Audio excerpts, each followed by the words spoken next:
Hey guys, this is Tauna. Today we're going to be talking about the Final Fantasy holiday releases, if I think they're worth it, and kind of going over a few different things in regards to price and the cards that are in them and everything.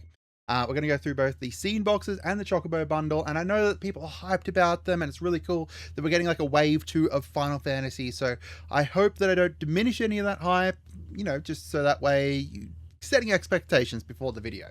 Alright, before we do go into it though, I have become an official affiliate with Manapool. If you guys want to check out any of these cards and the prices that I'm going to be quoting and stuff like that here, I have got a link down below that you're able to go over. You're going to be able to purchase cards if you're in the US and support the channel and everything as well. So let's go through it. First off, starting with the scene boxes. So these contain 3 play boosters of Final Fantasy. They've got 6 new cards new to Magic cards that are exclusive to these boxes, and then the non-foil version of them are within the Chocobo bundle that we'll talk about later. You'll also get 6 art cards of the cards within them, and then an easel to display the cards. Starting off with the Garland at the Chaos Shrine, Final Fantasy 1. This is the $60 currently up on Manapool. So there's kind of 2 different sections to this. There's the first bit, which is Garland, and then the Chaos Shrine's Black Crystal, which are focused around like theft and stuff. So Garland lets you thieve, whenever an opponent becomes the monarch, you gain control of someone as long as they are the monarch, and then creatures you control but don't own get +2/+2 and can't be sacrificed. And then the other part here is exiling things when they die, and then at the beginning of your upkeep you may put a creature card exiled with it onto the battlefield under your control with a finality counter on it. But notably, this doesn't need to be a creature you own, just a creature you control, so it's kind of plays into that theft and everything. You can't sacrifice the stuff that you steal, but you've got theft. I do think there are better theft commanders than Garland, like much better theft. In fact, we'll talk about one later on that I think is better than Garland, but it is an interesting kind of take on like combining the monarch with theft kind of thing. Alright, and the other section of it is the Destined card. So these are 4 different characters. They're all obviously meant to go under the Destined Warrior here, which makes you into have a party basically, right? So you got the Cleric, the Rogue, the Warrior, and the Wizard. They all cost 1 less thanks to the Destined Warrior. And then on top of that, you get additional stuff based off having a full party. So this is just reusing the party mechanic from back in, original Zendikar, and then Baldur's Gate used it a little bit. Actually, I don't remember if it was Baldur's Gate or across the Forgotten Realms, but either way, reusing that party mechanic, which is really cool. And then obviously these 3 are meant to go within a Destined Warrior deck. I like it. It's interesting. It's very straightforward. You've got the Destined Warrior there as you command it. You've got the other guys in there, and then you just build it up with different, rogues, wizards, clerics, and warriors, right? It's very straightforward, and it's nice kind of Kickstarter to this kind of deck as well, right? Like it's a starter kit, which is really cool. I really like that. I think that this one is great. All right, into the next one here, we've got the Children of Fate. So this one here is around Final Fantasy VIII. So we've got 2 different sections to this one. Again, you've got Ida, Possessed Sorceress, and this one here is like what I think is a better theft commander, right? So at the beginning of combat on your turn, you're going to steal something from an opponent, a creature from an opponent, untap it, and then it gains haste until end of turn. You can, swing it at people. Right, you only steal it until end of turn. It's also got Ward 2. And then whenever a creature you control but don't own dies, return to the battlefield under its owner's control, so it goes back to them, and then you draw a card. So the aim here is to kill them off before the end of combat, before the end of the turn, and then they go back to the opponent, and you get to draw cards anyway. So it's really interesting. I like it. It's cool kind of, theft. You can make use of those, the stealing creatures off the opponent's boards and stuff, rather than theft off decks and everything. Yeah, very straightforward commander. And then the other one here, I do think that all 5 of these cards go well together, which is really great because you can use Squall, Gunblade Duelist here as the commander, and then you've got these couple cards here, both care about things being blocked and attacking and stuff. You've got Safer here, who cares about things being blocked again, and then Renoa cares about your attacking creatures dying. So they all work really well under a Squall deck, and you can run Squall as the commander there with them, and get to have Squall deal damage out to things.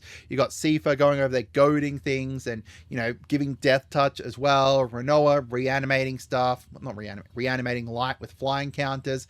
And then you've got Fated Clash and Jeweler's Flame that you can use here as your thing's getting blocked, or you're blocking something, boom. Duelist is when you block something, and then Fated Clash you could use either offensively or defensively to, board wipe essentially.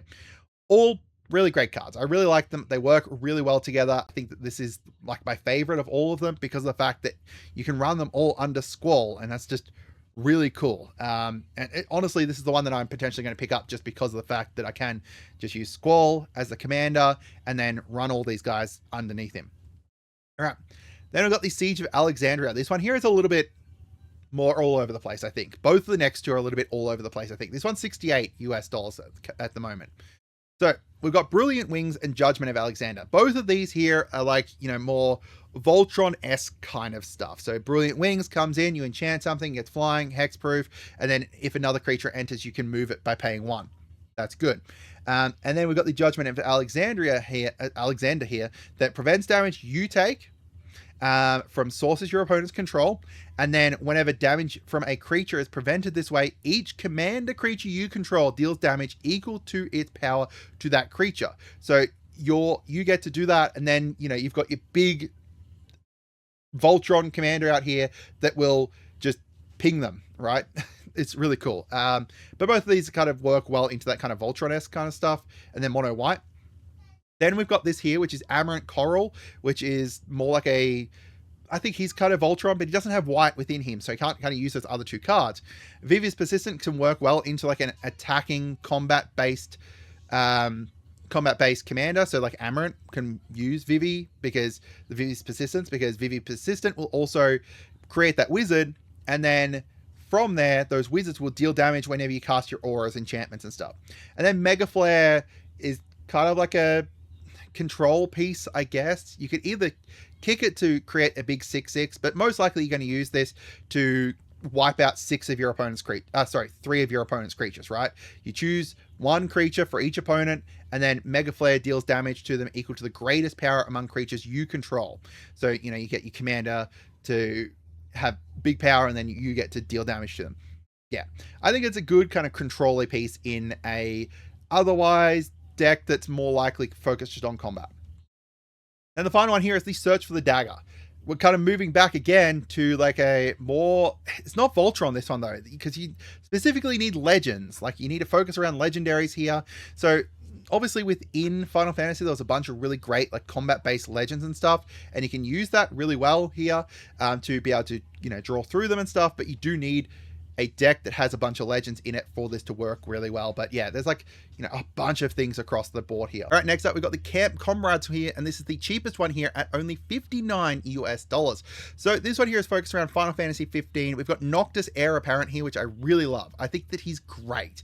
He's a very interesting commander. He works well with the fishing gear and the Warrior's Resolve that you'll get within here as well. He cares about creatures entering during combat. So, your stuff like Myriad and stuff like that works really well with this.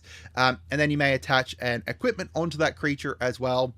Yeah, when it enters during combat. Great. You can also flicker him until the attack comes in during your next combat phase, attacking at the beginning of the next declared attacker step. We've also got the fishing gear here that's great equipment, Warrior's Resolve, giving +1s out to things, and then also on top of that, drawing cards for you from that whenever a creature with a +1/+1 counter on it attack this turn at your end step. Then it gets a little bit weirder. Flash photography can technically work with this. Like, you could copy a sword, you could copy, a creature during combat, and then it will enter during combat, and then, be able to get equipment onto it. It's okay, right? It doesn't do, it fits the deck, potentially. I didn't include it in there, though, because it's not necessarily something that you'd necessarily want within that deck, but it's an option there if you want to include an extra card in there. Then we've got Chocobo Camp, which is birds. Like, it cares about you having a legendary creature. And then it's like, add birds. Add green, cast bird. Pay 4, create bird. Like, it just cares about birds. It's a little bit attached from the other ones. And then, finally, we've got the Campsite Cuisine here, which is getting you foods whenever it or another legendary creature enters, and then you can sacrifice your foods whenever you attack to give attacking creatures, or one attacking creature per food, +3/+3, trample and indestructible. So it's a food-based thing. It's very, very detached from the other ones. Like, it's green. It doesn't even match any of the colors there or anything like that. I love this one for Noctis. The rest of the stuff, I think, like the Noctis and the fishing gear and the Warriors training is great. They work well together, but then the rest of it's like, why? Couldn't we have more stuff that worked really well with Noctis, I guess? All right, so my thoughts are, I like the ones that have like a whole bunch of cards that work really well with like a commander within them, right? Like the one around Squall is just absolutely amazing. I think that they're really great. The cards within them, keep in mind they are all foil. They're scene box foils as well, so they're going to be spotty at best. Scene box foils have historically just not been great. You can get the non-foils from them, as I said, from the Chocobo bundle, which means you can get them for singles as well. And at the moment, you know, with most of the prices here, you're paying roughly $42 for the 6 cards, because between the 3 play boosters, that's $18, so $42 for 6 cards. Just kind of toss it up. Unless you're going to be actually using all 6 of those cards, or at least, you know, 5 of them, I would wait for them to be on sale or pick up singles most likely, right? Like, you know, I just think that it's better off doing that. Again, I love scene boxes. I think they're really cool. And I really like these ones here because of the fact that they use different mechanics and they weren't like, you know, aimed towards new players. They are more complicated mechanics and stuff, but the price is just, in my opinion, not really there. All right, next up, moving into the Chocobo bundle, everyone's favorite.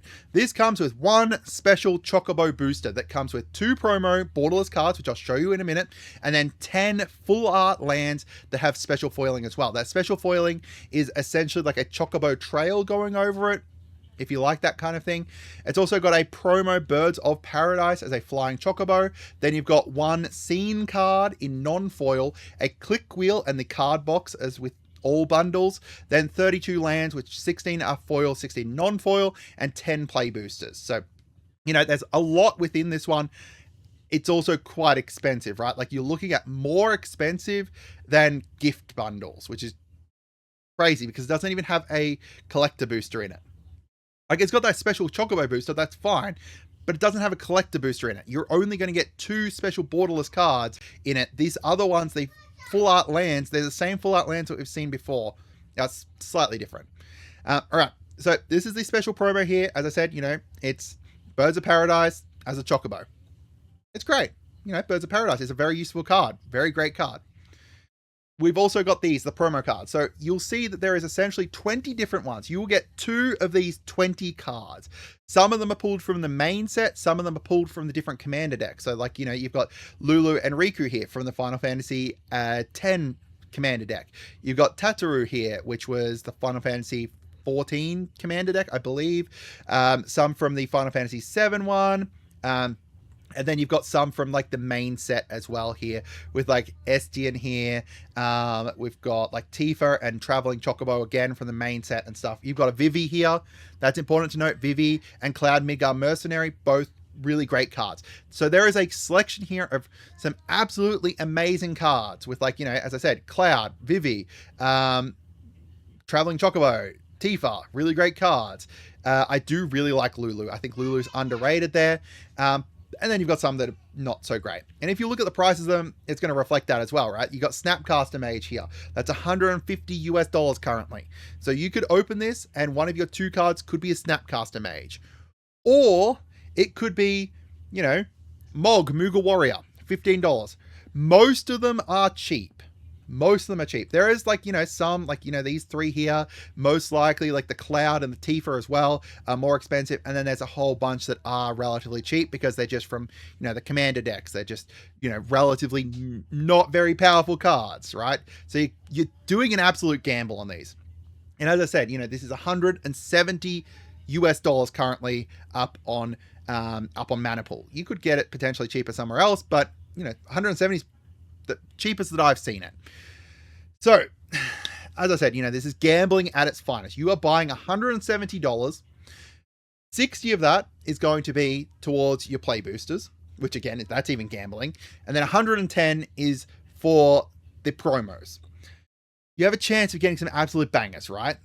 But just as likely, if not more likely, you get something that is either not really worth chasing. It's still good art and still amazing art. It's still a really great promo. Not really worth chasing because they're just not quite strong. Like, you know, Stiltskin, for example. Stiltskin, is that his name? Yeah, Stiltskin. Mate, like, unless you're building specifically a deck that's gifting things out to people, no one's really going to want this. Yeah, there's just some absolute bangers and then some absolute not great stuff you're getting. So you're really, really gambling here. I want to just kind of reiterate that. I personally don't think it's worth it, especially when you compare it to other things, right? You could get a whole play booster box with the 30 packs in it for 155. That is, you know, $15 cheaper, and you get way more packs from it. Sure, you won't get the special promos and stuff, but you'll get more chance of getting, like, you know, really amazing cards like the Cloud or Sephiroth and stuff like that. You've got a gift bundle. The gift bundle is $15 more, but that comes with a collector booster, and the collector boosters from Final Fantasy are filled with gas. Absolutely amazing, expensive, really expensive cards from those. I would probably be, in my opinion, more likely to gamble on a collector booster than I am to gamble on 2 cards, because, you know, I just don't think it's worth it. Personally, my choice is a commander bundle from Avatar. $133 at the moment, but you will get commander staples from it. You can get, like, you know, I think the worst one in here is like Gamble, right? And that's still really useful. But then the best ones are like, you know, Fierce Guardianship, Deadly Rolex, Deflecting SWAT, those absolute commander staples that are amazing. And I personally am a big fan of the Avatar set. I think the Avatar set is filled with things that people will soon realize are absolutely insanely great. Even the uncommons. You also get a collector booster with this, right? This is costing you 52 less than the Final Fantasy one here. But you're going to get still a collector booster with some absolutely insanely great cards within this. Yeah. I don't know. This is my opinion. I think that the Commanders bundle is a lot better. But let me know what you guys think. Are you going to be picking up either the Chocobo Nut bundle or any of the scene boxes or anything? I'm hoping that, you know, if you want, you listen to what I'm saying here and potentially kind of just wait until there's singles or they're a little bit on sale and stuff. Hope you guys had a wonderful day and goodbye.